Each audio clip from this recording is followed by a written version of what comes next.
I tried to be a chill boyfriend about my girlfriend's male best friend, but she wants to throw away our anniversary plans to go to a concert with him, and I'm sick of being the third wheel in my own relationship. Posted by you/OK Bandicoot 2349. I, 28M, have been dating my girlfriend, Sarah, 26F, for just over a year now, and while I love her, there's one thing that's been eating at me since the very beginning: her relationship with her male best friend, Jake, 27M. Jake has been Sarah's ride or die since college, and I knew from the start that they were close. But what I didn't realize was how much it would impact our relationship. I've always tried to be the chill, trusting boyfriend. I don't want to be that guy who's threatened by a platonic friendship. But honestly, it's gotten to the point where I feel like I'm the third wheel in my own relationship. Jake and Sarah are practically inseparable. They hang out multiple times a week, they do dinners, movie nights, spontaneous late-night drives, etc., and I'm usually not even invited. If I try to join, it's awkward, like I'm crashing their private world of inside jokes that I'm not a part of. It stings, but I tried to let it go for the sake of keeping the peace. But then things started to cross a line. Jake texts her constantly, even when we're together on dates. It's not just casual stuff, either. He calls her babe and sweetheart, and when I brought this up to Sarah, she laughed and said it was just their thing and that it didn't mean anything. Apparently, they've been calling each other that for years. But to me, it feels like there's more to it. Who calls their best friend babe when they're in a relationship? Then there was the night I stayed over at her place and woke up at 2 a.m. to find Sarah on FaceTime with Jake. She was giggling like a schoolgirl, whispering so she wouldn't wake me. When I asked her about it the next morning, she brushed it off, saying Jake needed someone to talk to. But what about me? Am I just here as background noise while she stays emotionally tethered to this guy? The breaking point came last weekend. Sarah and I had been planning a special weekend getaway for our 1-year anniversary, something we'd been looking forward to for months. But out of nowhere, Jake invites her to a concert the same weekend. Sarah asked me if we could postpone our anniversary trip so she could go with Jake instead because it's a band they both absolutely love. I was floored.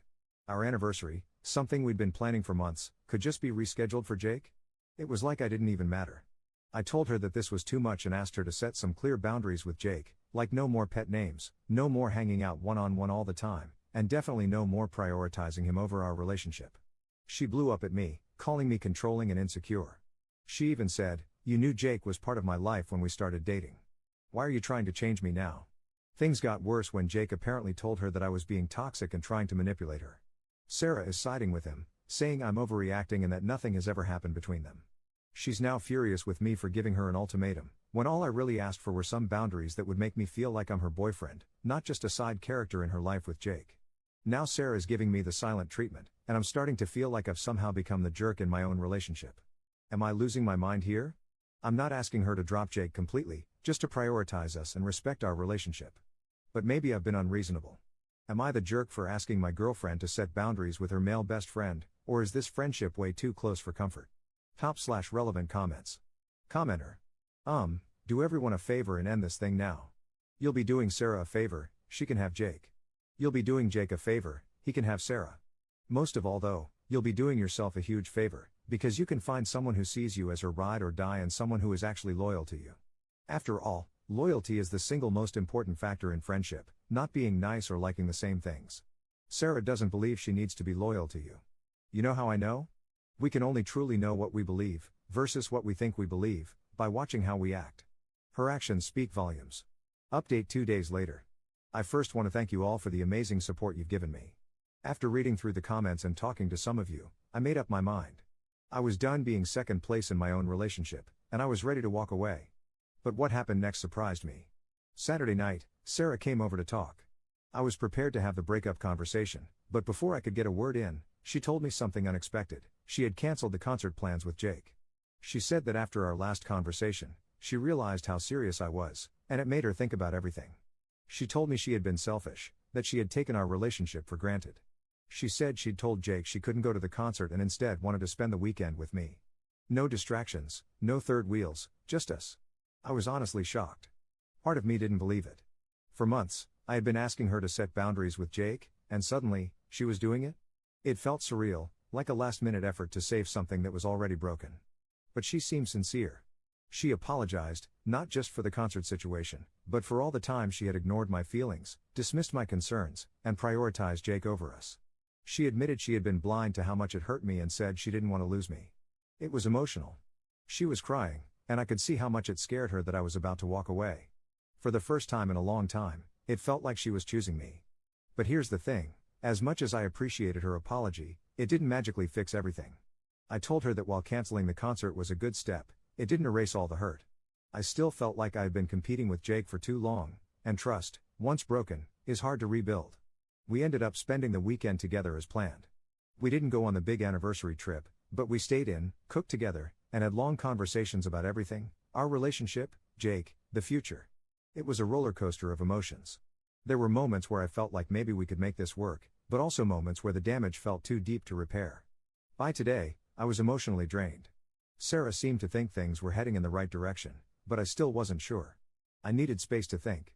So, I told her we should take a break, give each other some time to reflect and see if this relationship was something we both wanted to fight for. She didn't take it well. She cried again, begged me not to go, said she'd prove to me that she was serious about changing. But I needed to be alone, to clear my head without all the emotional ups and downs. So I left. I haven't spoken to her since. We agreed to give it a couple of weeks before we decide anything, but to be honest, I'm still leaning toward ending things for good. Could she really have set boundaries with Jake after everything? I find it hard to believe.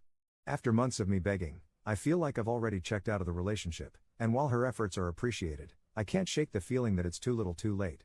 I'll always care about Sarah, but this whole situation has made me realize how important it is to be with someone who values and respects you from the beginning. Someone who doesn't make you feel like you have to compete for their attention. Should I give her another chance, or should I go through with the breakup? Top/relevant comments. Commenter. Sounds like she found your Reddit to me. Second update 8 months later. Hey Reddit. It's been about 8 months since my last update. Honestly, I didn't plan on ever coming back to this. After everything happened, I kind of just wanted to forget about it. Plus, Sarah eventually found the post, so I stayed quiet. But at this point, I don't care who I piss off. I think I owe you guys the end of the story, plus a lot of you have been asking for an update, so here it is. So, after my last post, we decided to go on a break. We had no contact for 2 weeks, and those 2 weeks messed with my head more than I expected. I didn't know what she was doing, who she was talking to, or where things stood. Eventually, I reached out and told her I wanted to break up. I thought I was ready. She broke down, cried, and begged. Told me she'd cut Jake off for good. Said she'd block him, delete him, whatever it took. She told me she couldn't imagine her life without me and just wanted one more chance. And like an idiot, I gave it to her. Because I still loved her. This was the second person in my life I could say I truly loved. I didn't want to start over with someone new when I'd known her for so long. She wasn't just my partner, she was my best friend. I didn't want to lose what we had. At first, things were okay. She was more present, we spent more time together, and she tried harder.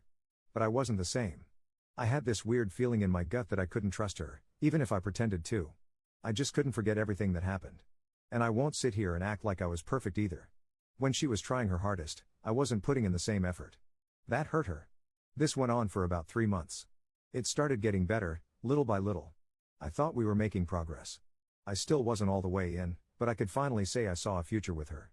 But the thing that really bothered me? Jake. She did stay true to her word and unfollowed him when we first got back together. This was almost 4 months ago. But one day while I was at work, I was scrolling on IG and saw that they had followed each other again. I asked her about it, and she said it didn't mean anything, that they weren't talking. I let it go. Maybe I didn't want to know the truth. Fast forward a few weeks.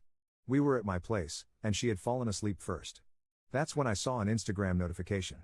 I couldn't open it, didn't know her password, and I wasn't about to try and scan her face while she slept. So I ignored it. I couldn't sleep. I was restless. But I told myself I was overthinking, and I wanted to trust her. Fast forward another week. We went on vacation and were staying at a hotel. She asked me to grab something from the car, but the hotel room key was on her phone. So she handed it to me. That's when my insecurities got the best of me, and I snooped while walking to the car. That's when I saw it, DMs from Jake. And honestly, I felt nauseous. Not just old ones. Recent.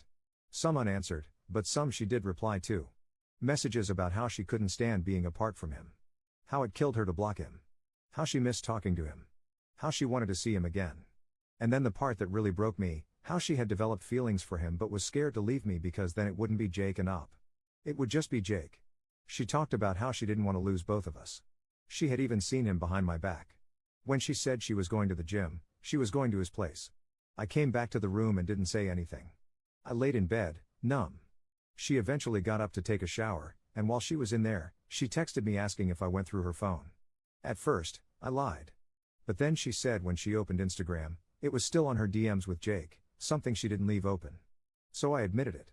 I told her I read everything and couldn't believe she lied to me again. Her response was, "You weren't supposed to see that." I completely lost it. She tried playing the victim card, telling me I broke her trust by going through her phone and that I wasn't supposed to read what she told Jake. Like I was the bad guy in this situation. That was it for me. I didn't ask for explanations. I didn't want to hear any more lies. I shut down completely. I stopped texting her and only spoke when necessary for the rest of the trip. We had driven 6 hours from our hometown to visit some friends, so I couldn't just leave. We acted normal in front of our friends until it was time to go. The 6-hour drive back home was complete silence. I drove most of the way and didn't speak to her at all. When I dropped her off at her place, she tried to talk to me, even tried to kiss me goodbye.